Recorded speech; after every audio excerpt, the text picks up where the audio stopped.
El problema que tenemos ya por estar en la vía pública en el tema laboral, fiscal, en todos esos temas, dejándolo ya aparte, para no extenderme, que sé que hay más gente que querrá decir algo. Lo que sí le pedimos a Convergencia y Unió es que se haga eco de estas palabras. Los paradistas de Cataluña necesitan una solución definitiva para que sea comercio. Ya sea porque hay que tener en cuenta de que el comercio del mercadillo es un comercio de proximidad, es un comercio que dinamiza el mercado, porque es de contado, es contado rabioso, tanto en las compras como en las ventas. Entonces eso, nosotros queremos o pretendemos que usted, que creemos que es una persona, y sabemos que es una persona que va a defender los intereses de Cataluña en Europa, se haga eco de estas palabras y defienda y haga allí saber que el comercio de proximidad de los mercadillos de Santa Coloma y de toda Cataluña no puede tener 15 años de licencia.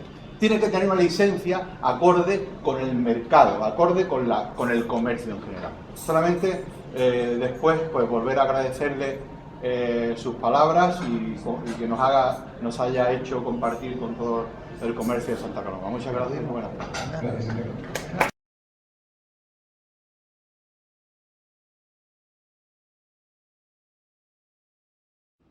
Té unes 1.100 preguntes pràcticament a la comissió.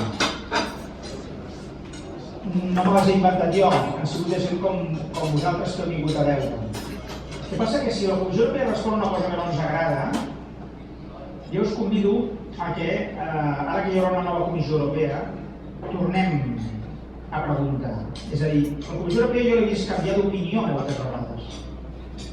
Per exemple, amb el canal Segarra-Garrigues, que va ser espectacular. El canal Segarra-Garrigues és a les Terres de Lleida, un canal de 70.000 hectàrees de regadiu, on la Comissió havia dit una cosa fa uns anys i ha canviat de parer, però perquè se li ha demostrat el contrari. Si jo, que la meva mare és de Ribera, doncs el 2009 coneixia professors d'universitat, empresaris, pagesos, sindicats. Anem a fer unes preguntes parlamentàries molt ben fetes, aportarem informació d'estudis a la Comissió Europea, demanarem reunions amb el grup de directors generals i al final la Comissió Europea al cap d'un any ens va donar la raó amb una resposta parlamentària de dues línies. Sí, és una història llarga que ara no explicaré per no despistar-me molt, però mira si va ser important que el president Mas, que llavors encara era candidat, al juliol del 2010, encara no era president, em va dir anem a Cervera a fer una roda de premsa perquè això és fantàstic i obre la porta a que puguem tenir una plena ocupació de les 70.000 hectàrees i no a deixar-ne fora la meitat com es podia interpretar de respostes de la Comissió Europea. Per tant, des d'aquest punt de vista jo us convido a que vosaltres em feu arribar material per entrar noves preguntes a la Comissió. Per exemple, si tenim informació sobre els efectes negatius d'aquesta aplicació concreta, en el vostre cas, doncs dels perjudicis que ocasiona, dels tràmits burocràtics que suposa, de les pèrdues d'eficiència, si tenim informació de que no funciona aquesta normativa, fem arribar aquesta informació a la Comissió, entrem noves preguntes, obrim un diàleg escrit amb la Comissió, jo puc fer una reunió que vosaltres em digueu, la persona clau és aquesta o és l'altra, fes arribar aquesta informació i això pot anar molt bé perquè si d'aquí un temps es torna a tocar aquest tema, tota aquesta informació ja la tindrà la Comissió Europea. Per tant, jo us convido que vosaltres sigueu proactius i que a través meu em feu arribar informació que jo pugui traslladar a la Comissió Europea per escrit. Perquè és la manera, si ningú es queixa d'una norma aprovada fa no sé quants anys, la Comissió pensa, no hi ha problema. I per tant, jo us convido que sigueu com els nòrdics. Els nòrdics tot el dia estan fent preguntes a la Comissió i hi ha informes a la Comissió, perquè quan la Comissió torna a fer una norma, llavors ja sap que en alguns països hi ha un sector específic, una tradició històrica, una singularitat pròpia d'aquell país i la té en compte. Però clar, si ningú li ha explicat res, ningú s'ha queixat de res, via parlamentària no consta. Per tant, si torno a ser escollit com espero, ens veiem quan vulgueu, tornem a pensar com fem una estratègia de preguntes a la Comissió, de reunions, per poder intentar que la Comissió sigui sensible a les nostres demandes específiques.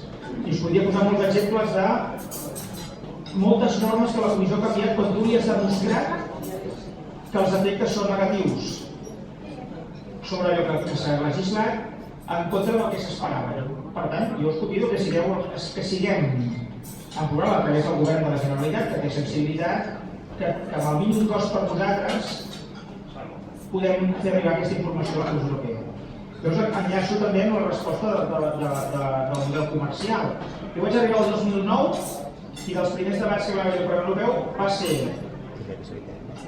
un dinar públic al Parlament Europeu. Van venir els representants de les 10 superfícies comercials més grans d'Europa, que volien fer una nova directiva Bolkestein 2.